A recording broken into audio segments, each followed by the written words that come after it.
Hello, everyone, and welcome to the podcast. My name is Bree Noble, and I'm here with Raven Rae. She is a pretty prolific artist, and she also has a lot of great advice around booking, boundaries, and just valuing yourself and your work. So I'm really excited to get into this. And I always like to start off with the backstory. So Raven is obviously a very accomplished artist. So I'd love to know all of your, how did you get into music and how did you get to where you are today as far as, releasing a whole bunch of albums and working with other artists, helping them really value themselves? Yes, well, thank you so much for having me. I'm happy to be here. And it really all started for me in the church. I grew up singing at about 4, and from there I kind of just started falling into these programs and going to school for music and for art and different things like that and getting the training that I really needed. And then I started writing music at a young age, and then I put out my first project when I was 19 about mental health. And then from there, I put out my second project in 2020 during the pandemic. And that was just like a wonderful experience to really share my story even more than I had already shared it. And then I kind of just kept going from there and put out my third project about love. And then my fourth project was just released this past November called Discover Me. So I've just been writing, and I just have a deep passion for music and storytelling. And I blend music, storytelling, and wellness together to create my brand, which I call the Professional Butterfly. Ooh, I like that. Yeah, obviously you care about wellness, mental wellness, physical wellness, and I love that you have that weaved in with your brand. So what is the actual brand name that you've chosen? Like what do you want that to portray for people? Yeah, so Professional Butterfly is basically me taking what I've gone through, turning my pain into art, and I call it butterfly language. So that's the title of my book. Metamorphosis was the title of my second album. So everything kind of just really circles around that transformation. And I believe it's very powerful for other artists to have some type of something that they relate to, but that can also relate to others in telling their story to help people. I love that. And I absolutely teach that. Is this something that you just kind of figured out on your own, or were you following, someone's directive as far as like you really need to have a cohesive brand? Yeah, I can't remember the person's name, but I was on YouTube going through my YouTube University phase and I heard him say he was like, you need a two-name brand, like you need to be the duh or like it has to have some type of a ring to it. What I came up with was the Professional Butterfly, and I really wish I could remember his name so people could look it up, but if you type into YouTube, like coming up with your own brand name, you should find some of that information there. Got it. Well, kind of like profitable musician, right? A two, I don't think I like specifically was looking for a two-name brand, but it makes sense. You don't want it to be too long because then people won't remember it. You don't want it to be too short because then it's not descriptive enough. So I think that's really smart to do that. Yeah, yeah. And I love that you've also come up with kind of your own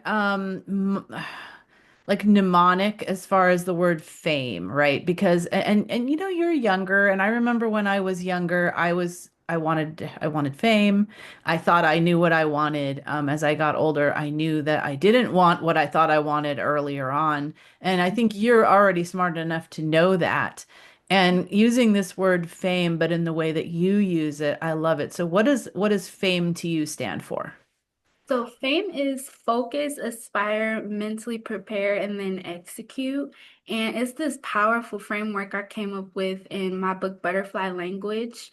And I teach it because I think, like you said, as artists, we want to be known. We want to be recognized. We want our work to be on a pedestal in some senses. Some people want fame to the Michael Jackson degree, and other people don't. But it's like either way. What fame really means is that you're taking your message, you're taking everything that you want to say, and you're really honing in on it.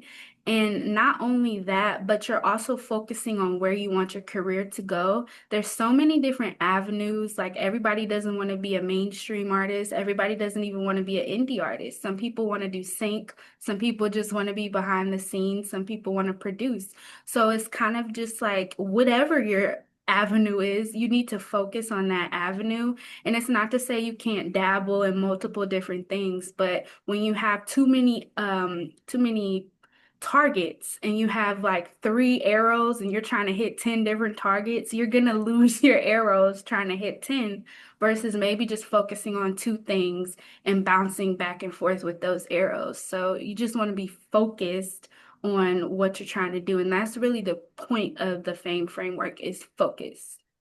That's really good. And I talk a lot about income streams, but I think the danger of the offer that I have, which is the 39 little known streams of income, is that people think they need to do all of them, or they want to do, they want to pick seven or eight. And I'm like, no, you got to stick to like one to three at the most and really dial those in. So I'm glad that you're talking about the importance of focus. Yes, for sure, for sure. So I know one thing that's really hard for artists is to pitch yourself, right? Like if you want to get bookings, they're not just going to come knocking on your door. You have to figure out how to pitch yourself in a way that feels authentic, that feels like non-scammy and all that stuff, but still is explaining to people your value. So what advice do you have to give artists around that? Yeah, so it all comes back to that focus. So as artists, we have to pitch ourselves for radio. We have to pitch ourselves for press, for blogs, for shows. And the thing about it is we have to kind of be in all of these places at once, digitally and physically. But you have to have some kind of a system in order to pitch yourself. So what I like to do is I have spreadsheets, I have Google Docs, I have all of these different systems to keep my pitching organized. And I have a few days out of the week that I pitch for a few hours. So one day I'm pitching for press, which is podcasts, and I teach artists how to do that. But one day I'm doing that, another day I'm doing radio, another day I'm pitching myself for shows. And basically, what you're doing is you're taking a simple message. You don't need to give everybody your whole life story in a Gmail, but you're just taking what you want to do. So if you're pitching yourself for a show, you're just saying your short little bio, you're saying what you do, why you do it, very, very descriptively, but brief, if that makes sense. Very short, short and sweet. And then you just want to hyperlink your website if you have one. You want to hyperlink a demo video, and you want to make sure they know where they can get in contact with you. And that's it. That's all you need. You want to push send, and then you keep going. You keep going. So I have a list of about 100 or so that I like to do at least minimum a week for gigs and shows and things like that. So prospecting is something artists need to be doing on a regular basis, weekly, if you're the type of artist that wants to play live shows. I love that. And I love that you have it all systematized and that you kind of have themes to your day, which I think is really good. Because if we get like, oh, well, let me pitch some, gigs and then let me pitch some press. And it just, you're doing the whole context switching thing and you're not really, again, using your focus, right? If you just sit there and I'm going to do 20 pitches right now for this particular thing and get that done off my plate, it makes a lot of sense. So I love that you have it set up that way. So let's talk about like the mindset around that, right? Because when you are doing this, you're not always going to get replies. What is the percentage of time, like honestly, that you actually get a reply when you're pitching out like this? And are you doing them all through email or are you calling?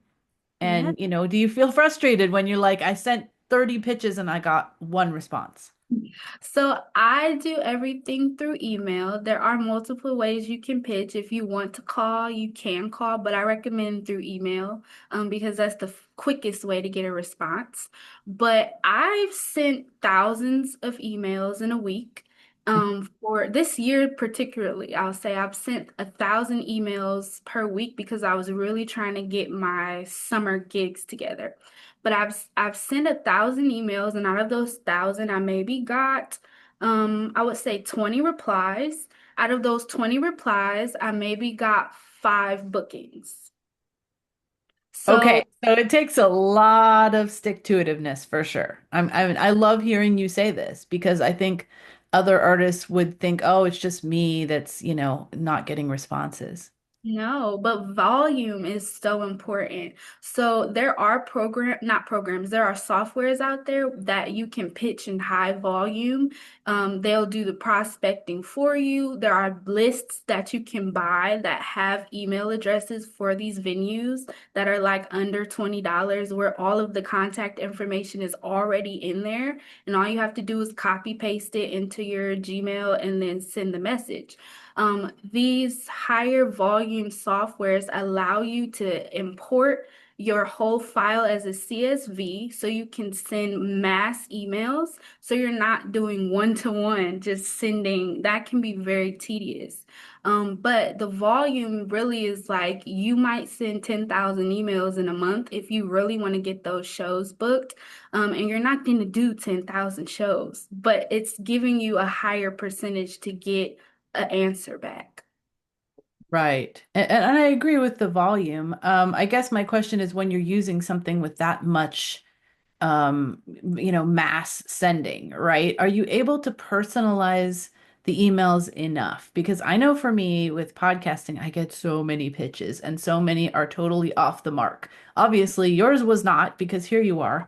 But, there are a lot of people that pitch me that don't even have the right name of the podcast in there. They don't even really know what my show is about. They think it's about finance. So how do you still do it on mass while still making sure that you're speaking to the actual person that's reading it?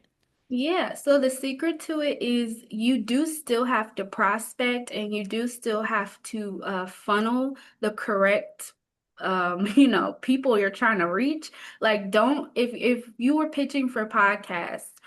Or never mind, I'll give you the show example since that's what we're talking about. If you're a pop artist and you're trying to get into shows that book pop artists, you're not going to send a bunch of mass emails to shows that only book rock artists or heavy metal or blues or jazz. You have to do that prospecting and make sure that all of those emails align with your genre. And if they book multi-genres, then that's fine, but you still have to like do research on those venues to make sure that you're a good fit. But then with the personalization, you do need to keep the first kind of line like vague, like hello. My name is. You don't necessarily have to personalize it to a degree of putting everybody's name in there, but there are ways with the software where you can do that. Sometimes that can just take a little bit more time, but these are good resources where it's like maybe you are sending one-to-one emails. You can do like 30 emails one-to-one. That won't take you long. But when you're trying to send like a bunch of emails, these softwares are great. Yeah, for sure. So now that you've done the pitching and you've got the gigs, or you've talked with them and you're considering a gig, are there any things that you put in place for yourself that you won't do that are like non-negotiables? Because I know that sometimes, these venues, they try to get us to play 3 and 4 hour shows and pay us not enough. Right. Yeah, so I think my biggest boundary is if the show goes over a certain amount of time, I'm not going to play it for pennies. And I don't think any artist should do that. Now, given everyone has their own situations, everyone has their own, financial whatever. Like some people are willing to pay $50. I mean, some people are willing to play $50 shows for 3 hours. I don't think that that's the best thing for an artist to do because you're kind of you're kind of giving away your sauce for pennies. And then what happens is you're kind of devaluing your art in a way, because when somebody comes up to the owner and asks them, how much did you book them for? And then the owner is like, oh, I only paid them $50. And then it's like you're trying to negotiate with them because they come in your inbox the next week like, oh, I saw you play at so and so, would love to book you, and now you want to be booked for $500 with them. And then they're like, oh, but I heard you paid $50. You played for $50 last week. Then it kind of makes it harder to negotiate. And then they're kind of just probably going to say no because I heard you did this.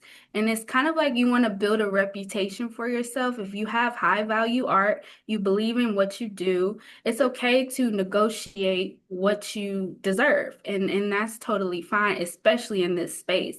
There's a lot of intro artists that are just coming in. Let them play the $50 shows. They're just getting used to the scene. Let them get used to it for, what they need to get used to it for. But if you've been in the game for a while and you're a little seasoned, or even just at the intermediate level, you have to negotiate and you have to believe in your art and yourself.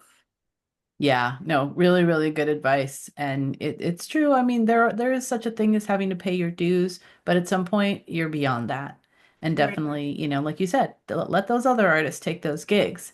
So there's also the idea of being able to monetize beyond that, right? Beyond the just the fee that you're paid. And what are some ways that you do this as far as, from your show? How do you continue to monetize beyond just the base fee? Yeah. So doubling down on what I just said and kind of undoing that, I just did a free show this past weekend. But what I did was I collected tips, I collected emails, I sold merch, and that made up for the fee in what I didn't get on the front end. So that's a way artists can kind of negotiate. If you do happen to get interest for a community show or a market or some of those like smaller events where they may not have a budget, you can ask, okay, well, am I able to sell merch? Am I able to collect tips? Can I get emails? What I like to do is I have a little box with a slit cut in it, and I'll do a raffle. So I'll ask people to write their email and their name on it, put it in the box, and then I will draw from that maybe like a month later after I've done a collective of shows, and then I'll pick a couple of names, email them, and then I'll send them some merch if they want. So that's what I like to do. And then the email is a positive and powerful way to keep marketing yourself to these people. And then they can always opt out if they're not, a part of your core audience. But it's a powerful way to keep marketing to them and keep you in the front of their mind.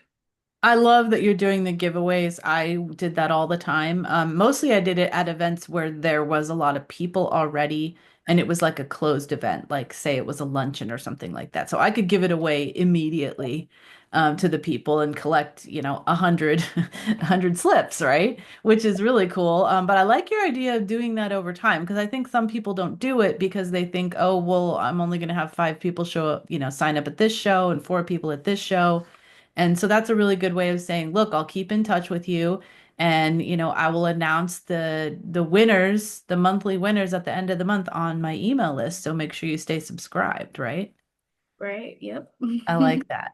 So you also do private gigs, right? What kind of private gigs are you doing and how are you getting those? Yeah, so privately I do weddings, and that's like my favorite thing to do Mm. because not only do I love love, but it's just like a really great way to kind of sell one to many. So you're singing maybe one or two songs, like they're walking down the aisle, you're singing, or maybe you're singing at the reception, but I always have my business cards with me. I always have, it's called Popple. It's an app you can have on your phone where you can actually send people a digital business card. Mm. So they can be near you and then they scan the QR code off of your phone. You can do that if you're like mingling with people or if you're allowed to stay during the reception sometimes. Couples will allow you to stay and you can kind of mingle with people. But if you're good and you're singing at the wedding, people are going to come up to you and be like, "Oh my goodness, like, can you sing at my event? Can you sing at my wedding?" And it's just like a really great way to get business. So that's like one of my absolute favorite ways. Another way is by doing podcasts, actually. So I like to promote myself by doing podcasts, and I recommend artists reach out to different podcasts to get booked to promote themselves. That's a great way to get private events, private gigs, because consumers are listening to the podcasts. And if they look up your music and they like what they hear, you're in their city, they might book you to come out and do their event. That's true. And the thing with private events is that there is so much networking going on behind the scenes. Like, I love your idea about the digital business card. I mean, back in the day when I was doing this, I had flyers. But it's so easy to just do the digital business card now. Mhm. And you never know. Like, there's probably somebody there's like, oh, my daughter's getting married next year, and I need somebody. I hadn't gotten this far yet in the planning, but now I've got it. I know who it is now. You never know who's in the audience. Yeah, exactly. Well, I love to ask about people's kind of their income streams and like their income pie. What percentage is live performance, what percentage is teaching or coaching, what percentage is, sync or anything else that you're doing. So I'd love for you to share that with our audience. Sure. So I have a book. It's called Butterfly Language. In addition to my music, this is a book I wrote about personal development, but also bridging my music in with it. So I actually have QR codes in the book that people can scan and they can listen to the music while they're reading. So every chapter is about a song. So this is a way artists, I think, can kind of like monetize different like monetize their music in a different way, direct to consumer versus going through a DSP and getting the money that way. So that's a piece of my pie. Streaming is a piece of my pie. Live shows, that's probably the biggest chunk for me is doing live shows. Because I negotiate and I negotiate very powerfully and dare I say aggressively. Hmm. So that's a great chunk for me. In addition to that, I also sell digital products, and that's a newer income stream for me. So we're seeing how that's going to go. And then what I also recommend people do if they're multi-passionate, um, not only do I think you should write a book, but if you are kind of like into doing other things, you kind of should find a way to bridge that together with your music and see how you can capitalize on that in different markets. But like you said, you don't want to be doing a bunch of different income streams at one time. But I'm a multi-passionate, so I've found ways to make it work for me. I don't necessarily recommend it for everyone. I'm a Virgo, I'm a little crazy, so I like to do the most. But so it might not work for everybody, but I do recommend not just depending on one thing to, bring your money For in. sure. And I think, it's a tightrope to walk, right? Like, I mean, when you say income streams, well, it's like we've got performing, we've got merch, we've got streaming. That's three income streams already, and you're not working extra hard for those. Those kind of all go hand in hand. I'm saying don't add teaching and a book and so you got to find the ones that work well together that make sense. I did want to touch on the merch because I liked what you said about like I recently did a free show, but I knew I could sell merch, I could do this, I could do that. And I did that occasionally too. It's like I knew I'd only make this much for a show, which wouldn't be enough on its own, but I had experience to know I would sell this much merch at a gig like that. And so I would kind of look at the gig as like the whole amount that I knew I would get, and that's how I would decide whether I take it or not. What kind of merch are you selling besides your book?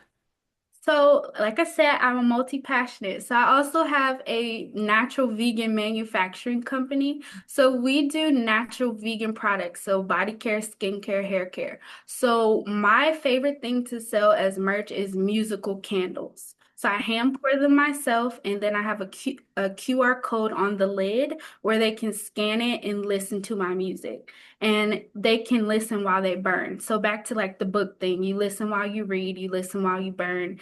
And then I've done like bundles before where I've done a t-shirt, a book, and a musical candle. Those sold very well. But I think for artists, like you just really need to think outside of the box. We're so creative. It's like come up with a bundle, come up with something creative that you can sell to package your brand because we're not just singers, we're not just guitarists, we're not just pianists or whatever instrument you play. Like we have to look at this as a business as well. And your business should kind of come first before the art, and it's gonna feel really like oh no.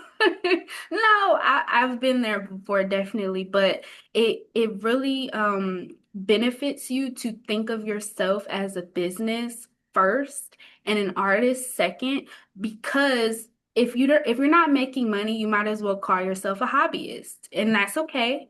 But if you're really in this to go the long term, go the long road, and really gain visibility and let people know what you do and hear what you do, then you really do need to look at it as a business. Wow, I love that straight talk, and that is so true. Um, I think that, going into that, you have to really value what you have to offer. And this is where I see musicians get a little stuck in that they don't really truly in their heart value their music as a thing that people would want to have, would want to pay for, would want to experience, especially since we don't sell our music much anymore, right? So how do you kind of get artists hyped up on the fact that they have something of value? Yeah, I think it all comes back to mindset and knowing what you create. So for me, I create high vibe music. I create music that inspires people. And so I don't create low vibrational music. So already in that, there's something that I feel the world needs to hear from that. Like the world needs to be uplifted. People are going through things, people are sad, people are depressed, people need positivity in their life. So, with me being so passionate about that and being passionate about music already, for me, it's just like I believe so strongly in what I do, and I believe so strongly in my art and my message. That's what it comes down to is what are you saying? What do you actually believe you're singing or playing, or what is the vibration behind your music? A lot of people, I think they sing things or they'll say words or they'll write down things and they don't believe it. And Mm. that's like mistake number one is if you don't believe what you're saying, how will they? Like you have to be your number one cheerleader, your number one fan, and then it's like your fans or your community. But if you're not believing in what you're saying, then I don't know. I don't know what to tell you. Like you just have to write stuff that you love because if you're playing the long game, you're going to be performing your music for decades. That if that's what you're playing, that's the game I'm playing. So I'm writing music that's not going to embarrass me when I'm 55. I love that. I'm 26. I'm writing music that I can perform when I'm 70. Look at Diana. She's still out there, okay? Anita Baker. All of these people are still out there performing their music because they love it. And that's what it comes down to. Oh, I thought that was just a masterclass in, what you need to have within to Yeah. be an artist that's out there promoting themselves. Like if you're not your biggest fan, then who else is going to be a fan, you know? If you find yourself like your song comes on your playlist and you like your ears perk up, you keep listening, you don't go to the next song, you got something, Right. Yeah. right? I make these playlists for myself, and I started my first album was 6 years ago, and I was 19 when I made that. I self-produced it myself, I wrote it myself, I did everything myself, mixed and mastered it against the best practices advice. I did everything myself, and I used to cringe at it because maybe I wasn't the best master person. Maybe I didn't mix it right. But then I listened back to it like this year and I was like, ooh, I like that. Like you didn't know everything, but you still made something that people can listen to and that resonates with them. So, yeah, you just gotta believe in yourself and put it out there. Yeah. Well, speaking of putting it out there, how can everybody find you online and get to know more about you and your music? I am on Instagram at Raven Rae Official. My YouTube is Raven Rae Sings, and then you can go to my website, ravenraeofficial.com, and I have some free stuff for you to help you get your mindset right, help you get the pitching correct. Yeah, I just want to help artists the same way that I'm pouring into myself. I want to be able to help others as well. That's awesome. Well, thank you so much. I've been really inspired by you. You're about half my age. And I love hearing the excitement of what you've got going and the fact that you want to do this till you're 70. So that is fantastic. Thank you so much for sharing with our audience today. Thank you so much for having me. I had so much fun.